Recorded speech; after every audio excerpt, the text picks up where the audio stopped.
The Day We Defied the Stars. Part 1. Dr. Marcus Webb stared at his computer screen for the third time that morning and felt his stomach twist into knots. The numbers made no sense at all. For 3 months he had been tracking strange readings from deep space, and now those readings had become something impossible to ignore. Gravitational waves were rippling through the solar system like stones thrown into a calm pond. Something massive was moving toward them, and it was moving fast. He picked up his phone and called Admiral Richard Stone at Earth Defense Command. The Admiral answered on the second ring, and Marcus could hear the tiredness in his voice. Nobody had been sleeping well lately. The colonists on Mars were reporting equipment failures, and the mining stations in the asteroid belt kept losing contact with Earth for no good reason. Everyone felt that something was wrong, but nobody could say what it was. Marcus spoke quickly and tried to keep his voice steady. The gravitational distortions were getting stronger by the hour, and they were coming from beyond Neptune. Something enormous had entered the outer solar system. The Admiral was silent for a long moment and then told Marcus to send him everything. Within an hour, every telescope and sensor in human space was pointed at the edge of the solar system. They appeared 3 hours later. 16 vessels emerged from the darkness beyond Neptune, and each one was larger than the moon. They moved with purpose and precision, and they did not respond to any of the hundreds of messages that Earth sent toward them. Captain Jake Morrison watched the alien fleet from the bridge of his ship Valiant Dawn and felt a chill run down his spine. He had fought in the Mars Rebellion and seen plenty of combat, but nothing had prepared him for this. The ships were beautiful in a terrifying way, with surfaces that seemed to shimmer and change as they moved through space. For 3 days, the alien vessels sat at the edge of the solar system and said nothing. Dr. Helen Park worked around the clock at Gateway Prime trying to establish communication. She had spent her entire career preparing for first contact and dreaming of this moment, but now that it was here, she felt only dread. The silence from the alien ships was worse than any threat could have been. On the 4th day, they finally transmitted a message. Helen led a team of linguists and scientists in translating the complex signal, and what they found made her blood run cold. The message was brief and delivered without emotion or room for discussion. Humanity had been observed and judged. The galaxy was governed by something called the Celestial Accordance, and it was made up of 47 advanced civilizations. They had been watching Earth for a long time, and they had decided that humans were too violent and too dangerous to be allowed into galactic society. The ultimatum was simple and cruel. Humanity had 72 hours to surrender all military vessels and dismantle every weapon capable of leaving Earth's atmosphere. Humans would be allowed to survive, but only within their own solar system. They would be prisoners in their own home and would never be permitted to travel to the stars. The message ended with a warning that resistance would result in the complete destruction of human civilization. Admiral Stone convened an emergency council, and representatives from every nation and colony joined the meeting. The debate was fierce and angry. Some argued for immediate surrender because fighting was suicide. Others wanted to negotiate and buy time to find another solution. A few suggested that humanity should fight no matter the cost, because living in a cage was not really living at all. Jake Morrison attended the council meeting by hologram from his ship. He listened to politicians argue and make speeches about practicality and survival. When the Admiral finally asked for his opinion, Jake spoke quietly but with absolute conviction. He said that humans did not kneel to anyone, and they never would. The room fell silent, and people stared at him like he was insane, but Jake did not look away. Helen Park made a discovery that changed everything. She had been analyzing the alien transmission over and over, looking for any clue about how to respond. Hidden in the structure of their language, she found something that everyone else had missed. The tone of the message was not just firm or authoritative. It was contemptuous. The aliens did not see humanity as a threat at all. They saw humans as insects that needed to be kept in a jar for convenience. The quarantine was not about protecting the galaxy from humanity. It was about making sure humans stayed out of the way. She shared her findings with Admiral Stone and with Jake Morrison. The implications were clear and infuriating. These aliens had judged humanity without ever speaking to them or learning anything real about what humans could do. They assumed that superior technology meant automatic victory, and that humans would simply accept their fate. Admiral Stone made his decision. He sent a response to the alien fleet, and his message was short and direct. Humanity respectfully declined the offer of quarantine, and would defend their right to exist as free people among the stars. The countdown began. 72 hours until the aliens made good on their threat. Every military ship in the solar system received recall orders. Civilian transports were commandeered and converted for combat. The colonies went on high alert and began evacuating non-essential personnel. Jake Morrison took command of the defense fleet's vanguard and positioned his ships near Mars, where they could respond quickly to any threat. Commander Lisa Grant worked at the Mars shipyards with her engineering teams and pushed human technology to its absolute limits. Dr. Yuki Tanaka arrived with 32 prototype quantum torpedo launchers that had never been tested in real combat. The weapons were dangerous and unstable, but they carried more destructive power than anything humanity had ever built. Lisa and her people worked for 40 hours straight to retrofit the warships with the experimental weapons. Jake addressed his crew and did not try to sugarcoat their situation. They were outnumbered and outgunned by an enemy with technology centuries ahead of their own. The odds of survival were almost zero, but the cost of surrender was their freedom and their future. He reminded them that humans had always been the species that refused to give up no matter how bad things looked. They had climbed out of caves and reached for the stars when they had nothing but determination. Now aliens wanted to tell them that they did not belong out here among the planets and stars. Lieutenant Amy Chen ran combat simulations constantly and looked for any advantage they could exploit. She discovered that the massive alien ships moved like freight haulers and were not designed for fast maneuvering combat. Human vessels built for fighting pirates and raiders might be able to use their speed against the aliens. The 72 hours expired. The alien fleet began moving toward Earth. The Valiant Dawn and 33 other human ships moved to intercept them. Jake Morrison sat in his command chair and looked at the faces of his crew. They were scared, but they were ready. Humanity would not go quietly into the cage these aliens had prepared. The battle for Earth's freedom was about to begin. The Day We Defied the Stars, Part 2. The first shots of the war were fired at the orbit of Mars, and Captain Jake Morrison gave the order himself. The quantum torpedoes launched from the Valiant Dawn and from 7 other frigates in a coordinated volley that lit up the darkness of space. 32 experimental weapons streaked toward the alien fleet, and humanity held its breath waiting to see if their desperate gamble would work. 3 torpedoes malfunctioned immediately and detonated harmlessly in empty space. 5 more were destroyed by alien point defense systems that tracked and eliminated threats with frightening precision. But 4 torpedoes connected with the lead alien vessel, and the results were spectacular. The massive ship's shields collapsed in a cascade of dimensional fractures, and its hull breached in 7 different places. Atmosphere vented into space, and the vessel began to list to one side like a wounded animal. For the first time in thousands of years, the Gen Collective realized they were in a real fight. Their response was immediate and overwhelming. Energy weapons that humanity had only theorized about lanced through space at the speed of light. The frigate Dauntless simply ceased to exist as superheated plasma consumed it in less than a second. The cruiser Steadfast lost its entire starboard side and began tumbling out of control. 300 people died in the first 30 seconds of combat. But humans did not break easily, and Jake Morrison had not expected this to be anything other than brutal.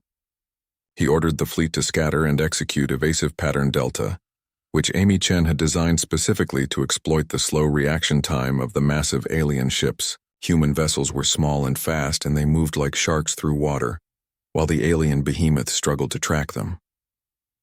Commander Alex Rivera led Ghost, winging into the chaos, and his experimental fighters were so small that the alien targeting systems could barely detect them. He had 12 pilots under his command, and they flew modified interceptors armed with industrial mining lasers that had been repurposed as weapons. The fighters wove through defensive fire that would have vaporized larger ships and targeted the sensor arrays on the alien vessels. Rivera told his squadron that they were not trying to kill elephants but to blind them. Each fighter focused on precision strikes against the external sensors and communication arrays. The mining lasers were designed to cut through solid rock, and they performed admirably against alien technology. One by one, the sensors went dark, and the alien ships began to lose their coordination. Lieutenant Amy Chen coordinated the defense fleet from her station on the Valiant Dawn and treated the battle like 3-dimensional chess. She identified patterns in how the alien ships fired their weapons and found microsecond delays in their targeting solutions. She fed instructions to the fleet, and human ships danced between energy beams that should have killed them. It was not perfect, and ships were still dying, but they were surviving longer than anyone had dared to hope. Dr. Nathan Price achieved something that should have been impossible when he broke into the outer layer of the alien communication network. He could not penetrate deeply, but he could intercept their tactical transmissions, and that gave Amy Chen 5 to 7 seconds of warning before each alien ship fired. In space combat, where everything happened at incredible speeds, those extra seconds meant the difference between life and death. Colonel Frank Pierce led the asteroid belt defense forces in a maneuver they called the Swarm. His ships were small and built for intercepting smugglers rather than fighting in fleet actions. Each ship carried a single heavy payload and accelerated to maximum velocity before scattering in dozens of different directions. The aliens could not target them all. 8 ships were destroyed before reaching their targets, but 15 made it through, and the resulting explosion staggered a second alien vessel. Captain Victoria Hayes brought the dreadnought Iron Resolve into the fight along with the other 2 massive human warships. These vessels were the pride of Earth's defense fleet, with armor plating and spinal-mounted railguns that fired projectiles the size of buses. The Iron Resolve took a devastating hit that killed 200 crew members instantly and tore a hole through 3 decks. Victoria could have retreated to save her ship and her remaining crew, but she did not hesitate. She angled the crippled dreadnought for a point, blank shot, and gave the order to fire. The railgun slug traveled at a significant fraction of light speed and punched through the weakened shields of an alien vessel like a spear through paper. The massive ship cracked open from bow to stern and began breaking apart. Secondary explosions rippled along its length, and then it died in a silent blast that lit up space like a newborn star. Humanity had killed its first alien warship. The alien fleet hesitated for the first time in the battle. They had expected to sweep through the human defenses in minutes, and instead they were taking real losses. These primitive humans with their crude technology were actually hurting them, and that should not have been possible. The Gen had maintained galactic peace for 6,000 years through overwhelming force and the threat of their advanced weapons. Nobody fought them because nobody could win. Jake Morrison saw the hesitation and seized the moment. He broadcast to all ships and ordered them to press the attack. This was their chance to show the aliens what it meant to fight humanity.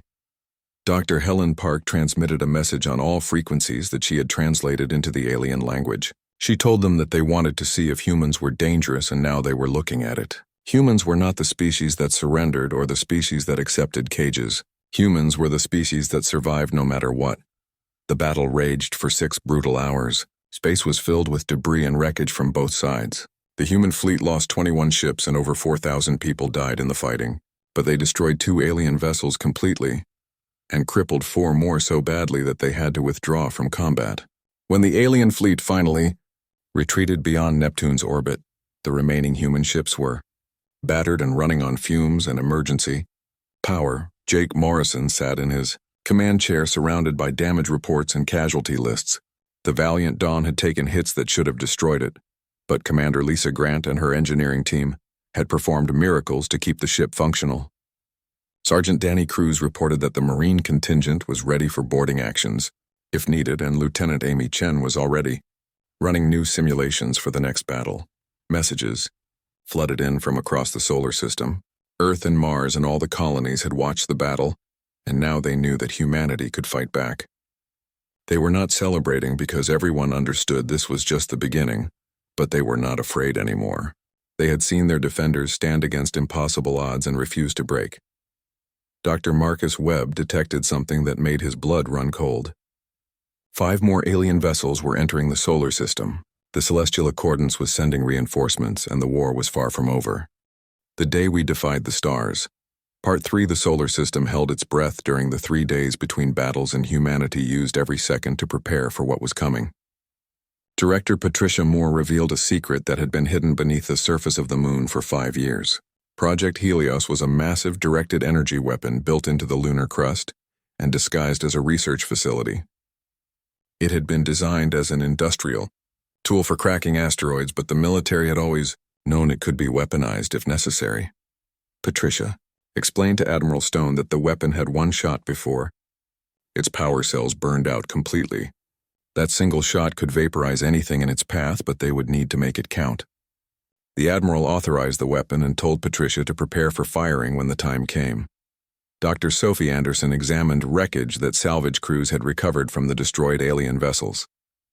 She was a xenobiologist and had dreamed her whole life of studying alien life forms. But the reality was more disturbing than she had imagined. The aliens called Gen were not entirely biological creatures. Their silicon-based biology had been augmented with technology until they were more machine than living being. More importantly, she discovered that all Gen ships were connected through a quantum entanglement network that allowed them to share information instantaneously. Across any distance, this was both their greatest strength and a critical weakness. If humanity could introduce a virus into that network, they might be able to cripple the entire alien fleet at once. Dr. Nathan Price and Lieutenant Barry Hughes began working on what they called the Trojan Code. It was a virus designed to corrupt the alien systems and turn their network against them, but someone would need to upload it directly into a Gen vessel's core systems. Captain Raymond Foster volunteered immediately when he heard about the plan. His ship Silent Runner was a stealth reconnaissance vessel designed for gathering intelligence behind enemy lines. He and his crew had spent years operating in the shadows, and now they would attempt the most dangerous mission in human history. The chances of survival were almost zero. But Foster did not hesitate. Jake Morrison held a council with his senior officers and laid out the desperate plan. The fleet would engage the reinforced alien armada and execute a fighting retreat toward the moon. They would draw the aliens into range of Project Helios, and if everything went according to plan, they would hit the enemy with the virus and the superweapon simultaneously. It was insane and relied on too many things going right, but they had no other options. Lieutenant Amy Chen pointed out the flaw in the plan immediately. The human fleet was too damaged and too small to make the aliens commit their full force. The enemy would send a vanguard to test the defenses and keep their main fleet in reserve. They needed the aliens to think they could win decisively with one massive assault. Jake made a decision that would haunt him for the rest of his life. They would fake a collapse and make the aliens think humanity was broken. Half the fleet would play the role of defeated ships retreating in disorder, while the other half hid in the shadow of the moon waiting to spring the trap. It meant sacrificing ships and lives to sell the deception, but there was no other way. When the alien reinforcements arrived, their fleet numbered 21 vessels. Humanity faced them with only 34 operational ships, and many of those were held together with emergency repairs and the determination of their crews.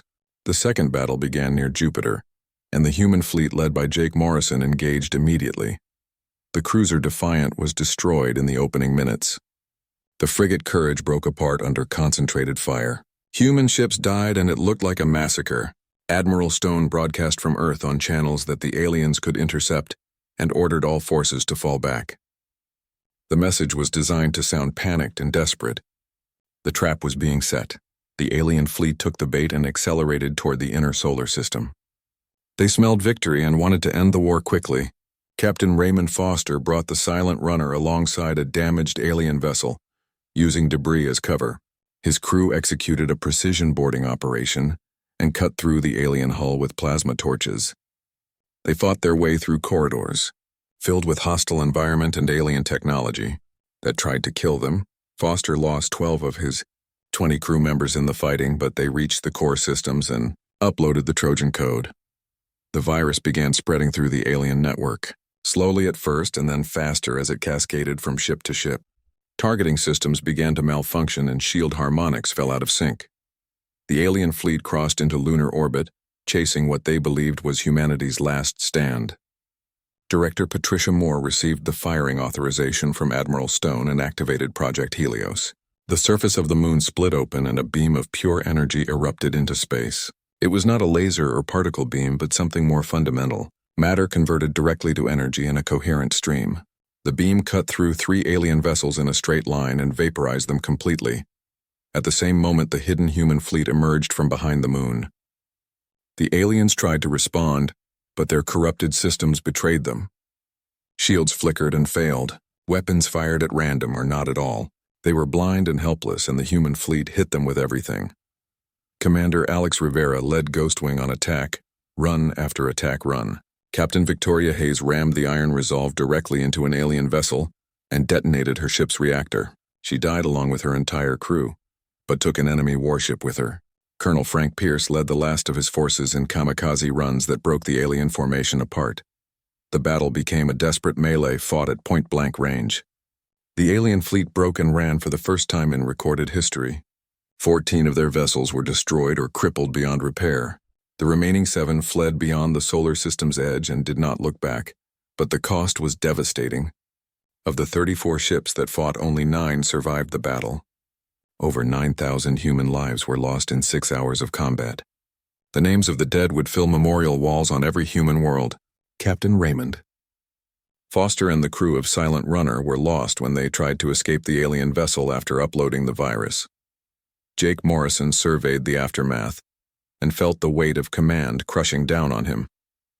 He had won the battle and saved humanity, but the price had been almost too high to bear.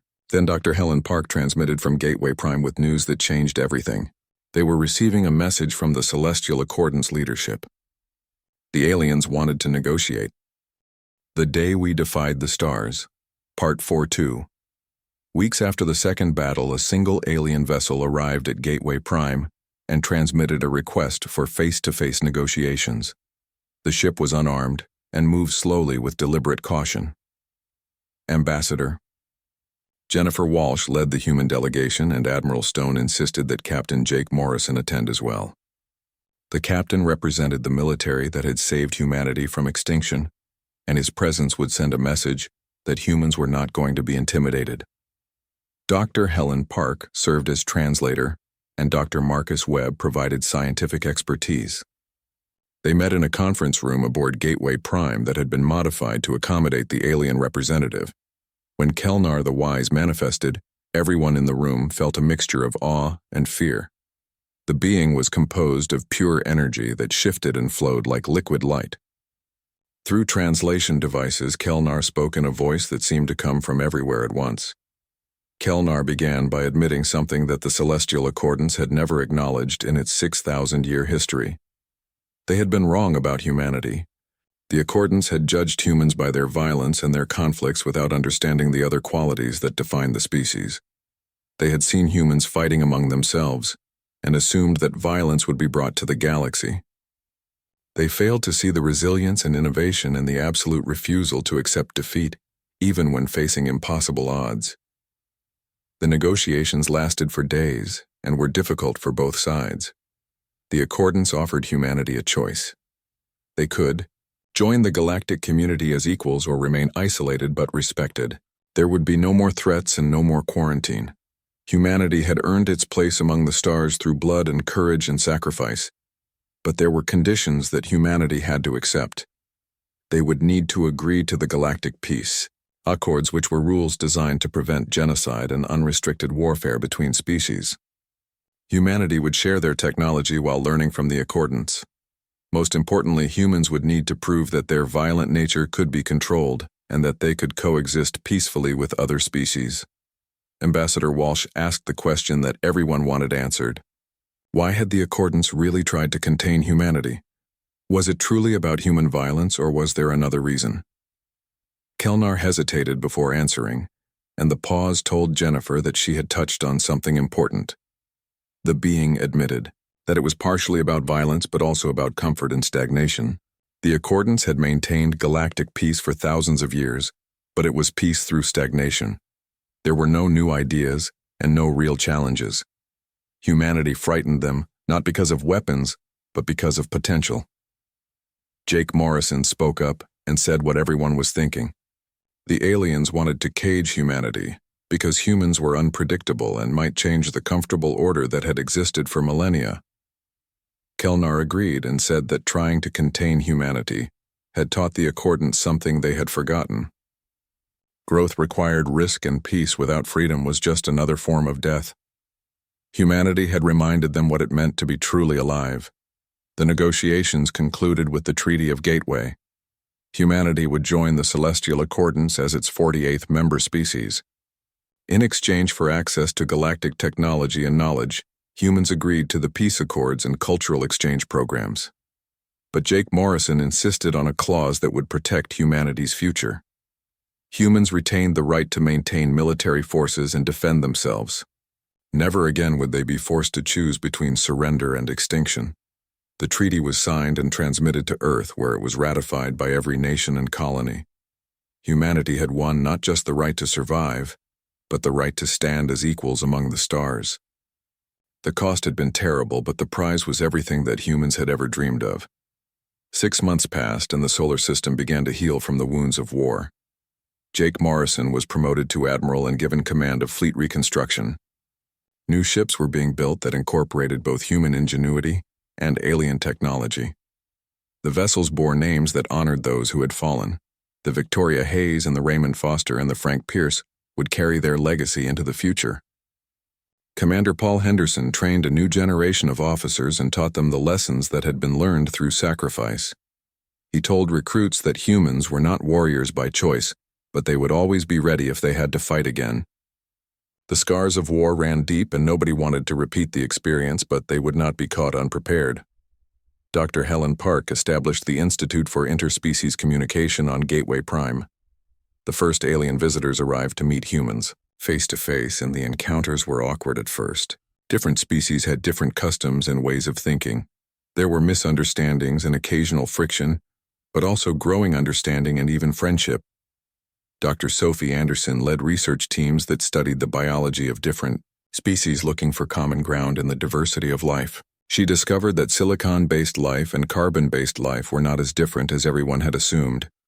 The building blocks were different, but the fundamental principles were the same.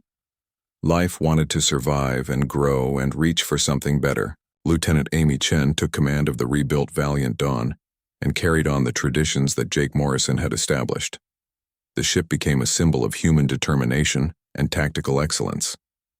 Amy trained her crew to be ready for anything, and to never underestimate what humans could accomplish when they worked together. Ambassador Walsh traveled to the Accordance homeworld, where she addressed the Galactic Council. Her speech was broadcast across 1,000 worlds and translated into hundreds of languages. She thanked the Accordance for giving humanity a chance, and acknowledged that human history was violent and chaotic. But she also promised that humans would be good neighbors and respect the cultures and worlds of other species. She finished with a promise that humanity would never bow to threats and would defend freedom for themselves and for others. That was what it meant to be human. Jake Morrison stood on the observation deck of the new orbital station called Humanity's Dawn. Ships from dozens of different species arrived and departed every day. Trade and cultural exchange were beginning to flourish. His sister visited from Earth with her students to show them the galaxy that was opening before them. The children pressed their faces against the viewing ports and watched alien vessels with wonder in their eyes. One child asked if Jake had been scared when he fought the aliens. He considered the question carefully before answering honestly. He had been terrified every single moment, but being brave did not mean not being scared. It meant doing what was right even when you were terrified. Another child asked if humans would have to fight again. Jake told her that maybe they would, but if that happened, they would not be alone. Humanity had proven itself to the galaxy, and now they would show what else they could do beyond fighting. The day we defied the stars. Part 5 years had passed since the day humanity defied the stars and won its freedom. The solar system looked different now, with ships from dozens of species traveling between Earth and Mars and the outer colonies. Gateway Prime had expanded into a massive station that served as a hub for galactic commerce and diplomacy. Humanity had taken its place among the stars and was making the most of every opportunity. Jake Morrison stood in his office at Fleet Command and reviewed reports from human vessels operating in 17 different sectors across the galaxy. Humanity had become one of the most valuable members of the Celestial Accordance because humans brought innovation and determination to problems that other species had accepted as unsolvable. Human engineers were in demand everywhere, and human traders were establishing routes that connected distant worlds. But not everything in the galaxy was peaceful and prosperous. A report on Jake's desk caught his attention and made him frown with concern. A species called the Krell was threatening a smaller civilization called the Yalori with subjugation and forced quarantine. The situation was disturbingly familiar, and the Accordance Council was debating how to respond. Some members argued for sanctions and diplomatic pressure. Others wanted to do nothing and let the situation resolve itself. Jake sent a simple message to the council. Send humans because they knew exactly how this story would end. Nobody deserved to be caged or forced to give up their freedom. The council agreed and authorized a task force to provide aid to the Yalori. Admiral Amy Chen commanded the Valiant Dawn as it led a fleet of 6 ships toward Yalori space. The journey took 2 weeks using the faster-than-light drives that humanity had gained access to through the treaty. Amy used the time to study everything known about the Krell and the Yalori. The Krell were an old species that valued order and control above all else. The Yalori were younger and more chaotic in the same way that humans had once been judged as chaotic.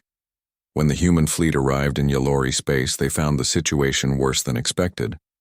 3 Krell warships were blockading the Yalori homeworld and preventing any ships from leaving or entering. The Yalori had been given an ultimatum similar to what humanity had faced: surrender and accept permanent isolation or be destroyed. Amy transmitted a message to the Krell vessels and identified herself as representing the Celestial Accordance and humanity. She informed them that the blockade was illegal under galactic law and needed to end immediately. The Krell commander responded with contempt and told Amy that this was not her concern. The Yalori were dangerous and needed to be contained for the good of civilized species. Amy felt anger rising in her chest because she had heard those same arguments before. She told the Krell commander that humanity had been on the receiving end of threats just like this, and it had not worked out well for the ones making threats. The Krell could withdraw peacefully, or they could learn the hard way what happened when someone tried to cage a free species. The choice was theirs. The Krell commander made the wrong choice and opened fire on the human fleet. It was a mistake that the Krell would regret. The human ships scattered and engaged with tactics that had been refined through hard experience. The Valiant Dawn and its escorts were not the primitive vessels that had fought the Gen 5 years ago. They were built with technology from across the Accordance and crewed by veterans who knew exactly what they were doing. The battle was brief and one-sided. The Krell warships were powerful, but they were designed for intimidation rather than real combat. They had not fought a determined enemy in generations, and they were not prepared for human tactics. Within an hour, all 3 Krell vessels were disabled and drifting. Amy transmitted terms of surrender, and the Krell had no choice but to accept. The Yalori were freed from the blockade, and their government sent thanks to humanity and the Accordance. Amy met with their leaders and told them that freedom was worth fighting for, but also worth protecting through wisdom and restraint. The Yalori would face challenges as they joined the galactic community, but they would face them as free people. News of the incident spread across the galaxy quickly. Humanity had intervened to protect a weaker species, and had done so with skill and restraint. Other species began to see humans not as dangerous primitives, but as defenders of freedom and justice. The reputation that humanity was building would serve them well in the years to come. Dr. Christopher Lane published his comprehensive history of the war and titled it The Day We Defied the Stars. The book became required reading in schools across human space and was translated into dozens of alien languages. The final chapter included a quote that captured everything humanity had learned. They thought they could contain us and control us and decide our destiny. They learned what others would learn. Humanity does not ask permission to reach for the stars. We take our place among them not through conquest, but through courage. We prove ourselves not with threats but with determination. We will never surrender our right to explore and grow and be free. Jake Morrison received a transmission from the edge of human explored space. A group of exploration vessels equipped with both human and alien technology was preparing to make the first journey to a newly discovered cluster of potentially habitable worlds. The lead captain contacted Jake for final authorization and asked if he had any words of wisdom. Jake smiled and thought about everything that had happened since that day when the aliens first appeared. He thought about the people who had died defending humanity's freedom. He thought about the children who now grew up in a galaxy of infinite possibilities. He gave the captain his authorization and told him to go with courage because the galaxy was waiting to see what humans could do. The exploration fleet engaged their faster-than-light drives and disappeared into the unknown. Humanity continued to spread across the stars not as conquerors but as explorers and defenders and dreamers. They established colonies on distant worlds and made friends with species that had once seemed impossibly alien. They brought their unique perspective to the ancient accordance and changed it for the better. The memorials on Earth and Mars and Luna honored those who had given everything so that others could be free. Children visited these memorials with their families and learned about the day humanity stood up to impossible odds and refused to surrender. The names of ships like the Victoria Hayes and Raymond Foster and Frank Pierce were spoken with reverence and gratitude. Jake Morrison grew old, watching humanity flourish among the stars. He never forgot the cost of freedom or the responsibility that came with it. When he finally retired from active service, he wrote his own account of the war and ended it with a simple truth. Humanity had defied the stars not because they were the strongest or smartest species, but because they refused to accept any limit on what they could become.